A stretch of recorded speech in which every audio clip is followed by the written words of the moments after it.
बीच में भ्रांति पैदा करना चाहती हैं।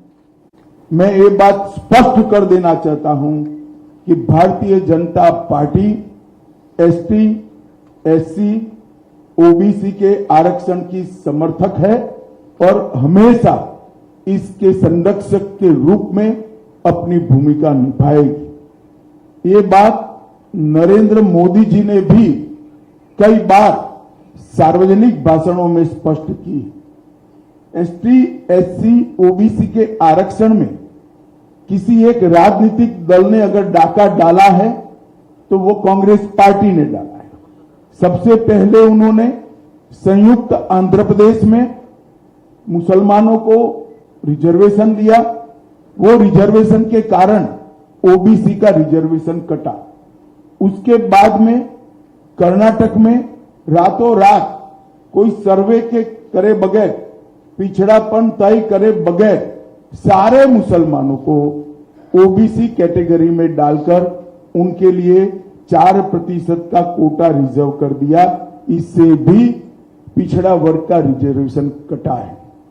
भारतीय जनता पार्टी स्पष्ट रूप से मानती है कि धर्म के आधार पर आरक्षण संविधान सम्मत नहीं है, गैर संवैधानिक है और जब भी इन राज्यों में हमारे पास अधिकार आएगा, हम ये धर्म के आधार पर लादे गए आरक्षण को समाप्त कर कर एसटी, एससी और ओबीसी को हम न्याय दिलाने का काम करेंगे। मित्रों, उनकी हताशा, निराशा इस स्तर पर पहुंच गई है कि उन्होंने मेरा और कुछ भाजपा नेताओं का फेक वीडियो बनाकर सबके बीच में सार्वजनिक किया।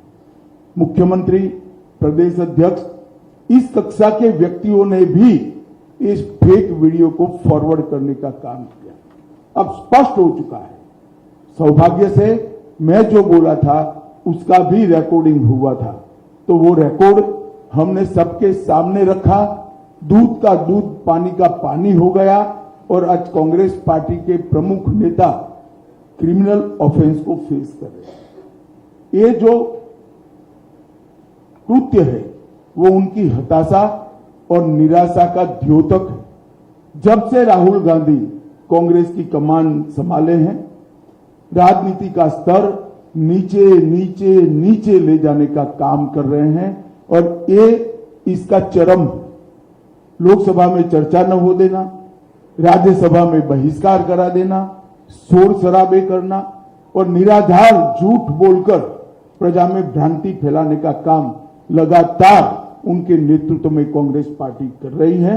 और मैं मानता हूं कि अब फेक वीडियो सर्कुलेट कर फर्जी टाइप का जन समर्थन प्राप्त करने का ये प्रयास ये बहुत निंदनीय है और भारतीय राजनीति में किसी प्रमुख दल के द्वारा कभी ऐसा नहीं किया गया।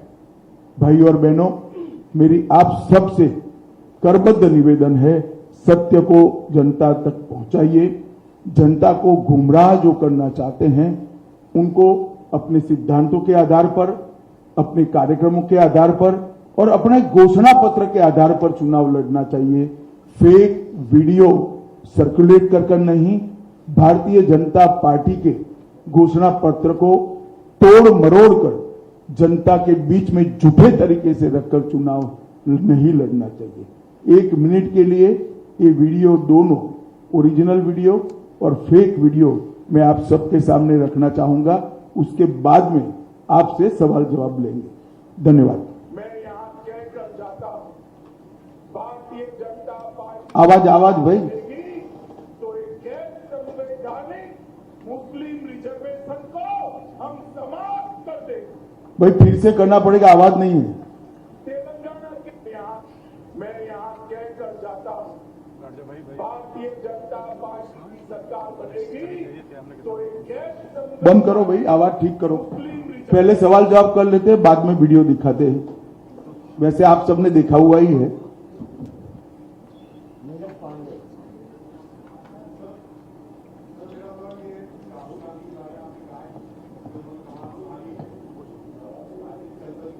तो यार आपने चूंकि कहा कि जब से राहुल गांधी ने कांग्रेस की कमान संभाली है तो राजनीति का स्तर नीचे गिरता गया है।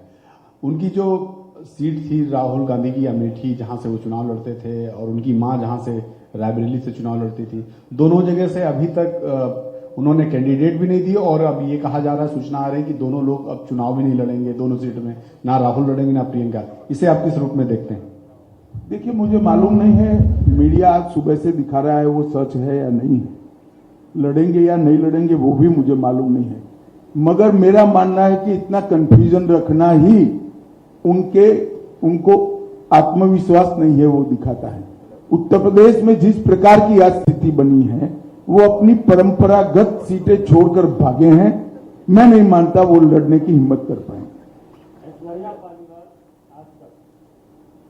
मैं यहाँ के अभी रहने दो, मैं समझाता हूँ, भारतीय जनता पार्टी की सरकार अभी बंद करो भाई। तो एक गैर संविधान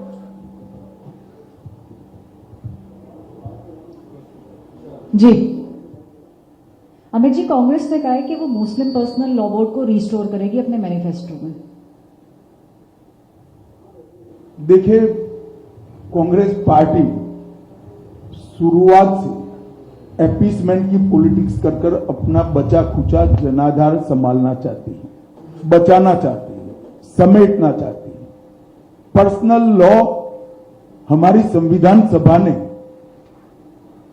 देश के विधानमंडलों और देश की संसद को आदेश किया था कि जब भी अनुकूलता खड़ी हो, इस देश में यूसीसी यूनिफॉर्म सिविल कोड लाया जाए। संविधान सभा में ज्यादातर सदस्य कांग्रेस के ही थे, वहीं यह निर्णय हुआ था, क्योंकि किसी भी पंथ निरपेक्ष देश के लिए धर्म के आधार पर कानून ठीक नहीं है।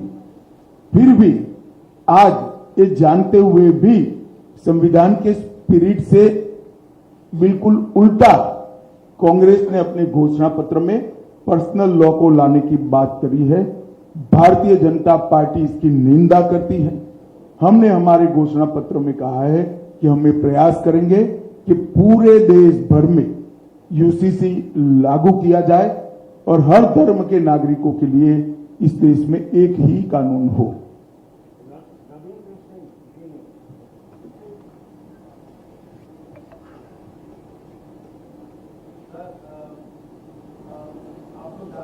नारा लगा रहे हैं, उसमें लक्ष्य रखे हैं, उसमें कर्नाटक की बात भी आपने कही है। कर्नाटक में आपके सहयोगी जेडीएस के एक नेता रेवन्ना के कई आपत्तिजनक वीडियो का दावा कांग्रेस कर रही है और उसको लेकर आप लोग पर भी आरोप लगा रही है कि उनका बचाव कर रहे हैं। देखिए, श्री रेवन्ना का जो समाचार पत्रों में और चैनलों में चल रहा है वो बिल्कुल आघातजनक है। ऐसा सहन किया ही नहीं जा सकता और भारतीय जनता पार्टी का स्टैंड बहुत स्पष्ट है। हम देश की मातृशक्ति के साथ खड़े हैं, देश की नारी शक्ति के साथ खड़े हैं। नरेंद्र मोदी जी का पूरे देश को एक कमिटमेंट है कि कहीं पर भी मातृशक्ति के अपमान को सहन नहीं किया जाना। परंतु कांग्रेस पार्टी जो हम पर आरोप लगाना चाहती है, मैं छोटी सी बात पूछना चाहता हूं, वहां सरकार किसकी है? सरकार कांग्रेस पार्टी की है। फेक वीडियो आपके ध्यान में ही होंगे क्योंकि टाइम पर रिलीज किए गए हैं। और अब तक कार्यवाही कांग्रेस पार्टी ने क्यों नहीं की? कार्यवाही हमने नहीं करनी है। ये लॉ एंड ऑर्डर का इश्यू स्टेट का इश्यू है। प्रियंका जी हमसे सवाल पूछ रही है, मैं प्रियंका जी को कहना चाहता हूं, नरेंद्र मोदी जी और मुझसे सवाल पूछने की जगह आपके मुख्यमंत्री उप मुख्यमंत्री को सवाल करिए कि आपकी सरकार क्या कर रही है, क्यों जांच नहीं हो रही है। हम जांच के पक्ष में है और हमारे साथी दल जेडीएस ने भी उन पर कदम उठाने की घोषणा की है। आज शायद उनकी कोर कमेटी की मीटिंग है और कदम उठाए भी जाएंगे। इस प्रकार की घटनाओं को सार्वजनिक जीवन में, समाज में या निजी तौर पर कहीं पर कोई स्थान नहीं होना चाहिए। कठोर से कठोर कदम उठाने चाहिए। ये भारतीय जनता पार्टी का स्टैंड अफर है और उसमें कोई कंफ्यूजन भारतीय जनता पार्टी में किसी स्तर पर नहीं है। हम महिला शक्ति के अपमान का, मातृशक्ति के अपमान का घोर निंदा करते हैं।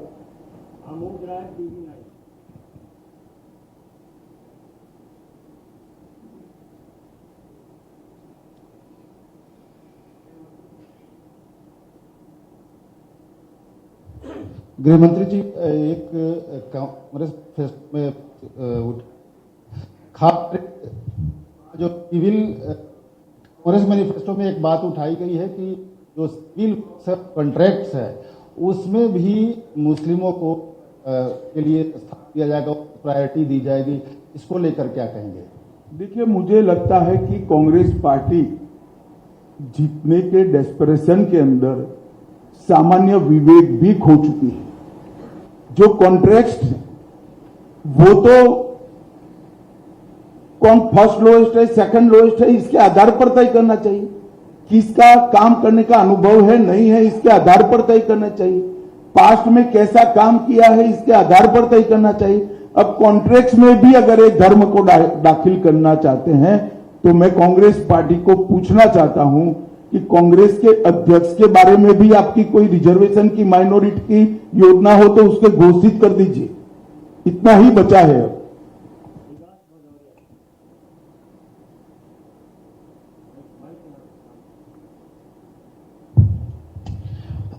अमित जी, मेरा सवाल ये है कि प्रधानमंत्री बार बार ये कह रहे हैं कि 100 दिनों के अंदर वो एक बड़े फैसले लेने वाले हैं। उनकी सरकार कई बड़े फैसले। विकास जी, 100 दिन होंगे, मालूम पड़ जाएगा। हम ही जीत कर आने वाले। थोड़ी क्यूरियोसिटी को शांत करें। चलिए, मेरा सवाल ये है, क्या कुछ नहीं निकलेगा भैया, क्यूरियोसिटी शांत करें। समान नागरिक संहिता को लेकर बार बार ये कहा जा रहा है कि शायद 100 दिन के भीतर लागू हो जाएगी। वो आपकी एक कल्पना है। हमने हमारे घोषणा पत्र में 5 साल के घोषणा पत्र में रखा है, उचित समय पर हो जाए।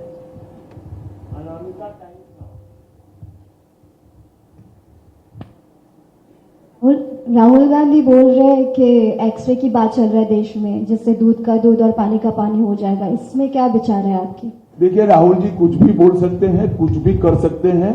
गनीमत है कि उनको करने का मौका जनता नहीं देती है और इस बार भी नहीं मिलने वाला है। धन्यवाद। अब शायद वीडियो ठीक से प्ले हो पाए। मैं यहां कहकर जाता हूं, भारतीय जनता पार्टी की सरकार बनेगी तो एक गैर संवैधानिक मुस्लिम रिजर्वेशन को हम समाप्त कर देंगे। ये अधिकार तेलंगाना के एससी, एसटी और ओबीसी का है, वो अधिकार उनको मिलेगा और मुस्लिम रिजर्वेशन को हम समाप्त कर देंगे। भारतीय जनता पार्टी की सरकार बनेगी तो एक गैर संवैधानिक एससी, एसटी और ओबीसी का है, वो रिजर्वेशन को हम समाप्त कर देंगे। रिजर्वेशन को हम समाप्त कर देंगे।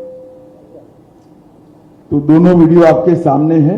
मेरा करबद्ध निवेदन है कि रिजर्वेशन के बारे में और इस फेक वीडियो के बारे में कांग्रेस जो भ्रांति फैला रही है, वो भ्रांति को निरस्त करने में मीडिया भी अपना सहयोग दे। और आप सभी का इतनी सुबह यहाँ आने के लिए बहुत बहुत धन्यवाद। नमस्कार। हाँ, बोलिए।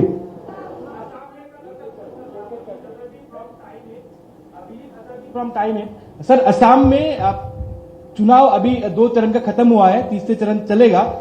भारी संख्यक माइनॉरिटीज लोगों का ये मतलब सहाय मिल रहा है और नेतृत्व में दिखा जा रहा है। हिमंत विश्व शर्मा जी भी बहुत ही खास तौर से जगह जगह में माइनॉरिटी एरिया में कैंपेन कर रहे हैं और मुस्लिम का भारी तरफ से सपोर्ट मिले। इसका कारण क्या है?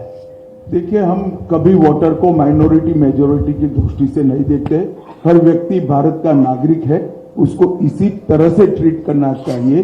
परंतु मैं इतना जरूर कह देता हूं, आसाम में हम कम से कम 12 सीट जीतेंगे, ये तय है। हमारी पार्टी इसके लिए विश्वास व्यक्त करती है।